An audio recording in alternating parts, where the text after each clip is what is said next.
BMC में सोमवार को गत वर्ष किए गए कार्यों का लेखा जोखा पेश करते हुए निगम बजट में पार्षदों द्वारा सुझाव पेश किए गए। सदन की शुरुआत में मनोज त्यागी एवं पार्षदों के द्वारा प्रस्तावों को फाड़ने के लिए महापौर और सत्ता पक्ष ने उनकी घोर निंदा की। साथ ही सदन को सुचारू रूप से चलाने के लिए महापौर निर्मल जैन ने 3 पक्ष तथा 1 विपक्ष को अपने सुझाव पेश करने के लिए अनुमति दी। सदन में के अग्रवाल ने अपना भाषण देते हुए आप पर यह आरोप लगाया कि वह दावा करती है उन्होंने कोरोना योद्धाओं को 1 करोड़ रुपए की प्रोत्साहन राशि दी है, लेकिन जमीनी हकीकत कुछ और ही है। कोरोना काल के समय में निगम कार्यरत कोरोना योद्धाओं, अध्यापकों, कर्मचारियों को कोई प्रोत्साहन राशि नहीं मिली है, जिस पर भाजपा पार्षदों द्वारा सदन में दिल्ली सरकार से 3000 करोड़ रुपए फंड की मांग की, जिसके तहत निगम की योजनाएं जमीनी स्तर पर बनकर जनता के हित में लागू हो सके। उसके अंदर नेता सदन और शंडे कमेटी चेयरमैन हमारे सत्ता पक्ष के सभी साथियों ने 4 प्रस्ताव लाए हैं जो कर्मचारियों के हित में है,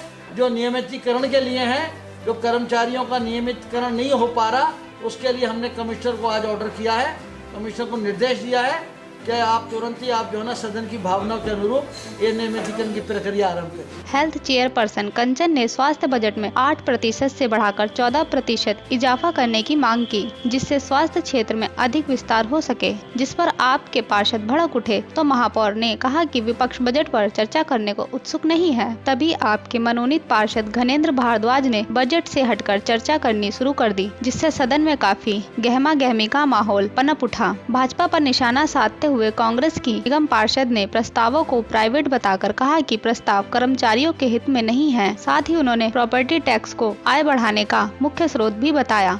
देखिए, आमदनी अठन्नी, खर्चा रुपया वाली बात है और भ्रष्टाचार निगम में इतना है कि बताया नहीं जा सकता। और दोनों सरकारें, चाहे वो दिल्ली की सरकार हो या निगम में बैठी भाजपा सरकार हो, दोनों ही भ्रष्ट हैं। इस तरह का कुशासन शायद आप लोगों ने कभी कांग्रेस के राज में नहीं देखा होगा।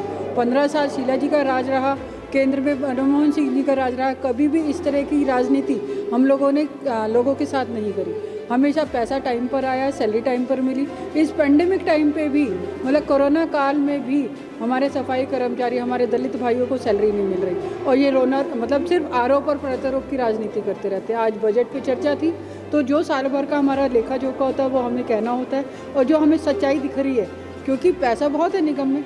जो डेपुटेशन पे लोग आते हैं वो अपनी सैलरी लेके चले जाते हैं और निगम के कर्मचारियों को सैलरी तक नहीं मिलती। इसका मतलब तो पैसा है ना।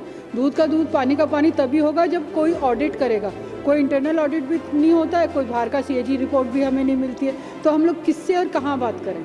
आप तस्वीरों में देख सकते हैं कि किस तरह शेरो शायरी की आड़ में पक्ष विपक्ष आरोप प्रत्यारोप का कार्य कर रहा है। आपके पार्षद विमलेश द्वारा दिल्ली सरकार की प्राप्त उपलब्धियों को गिनाया और कहा कि महापौर दोहरा चेहरा पहने हुए बैठे हैं तथा विपक्ष को अपनी बात रखने के लिए समय नहीं देते हैं। सदन में निगम के बजट को लेकर सभी पार्षदों के सुझावों को प्रस्तुत किया गया तथा पार्षदों के द्वारा निगम की आय को बढ़ाने के लिए सुझाव पेश किए गए। मनोनीत पार्षद घनेंद्र भारद्वाज ने एक बार फिर बजट से इतर हटकर राजनीतिक आरोप लगाने शुरू कर दिए और महापौर को सदन स्थगित करना पड़ा। प्रिंस सोलंकी के साथ कोमल नरेश, तेज निगाहें, दिल्ली।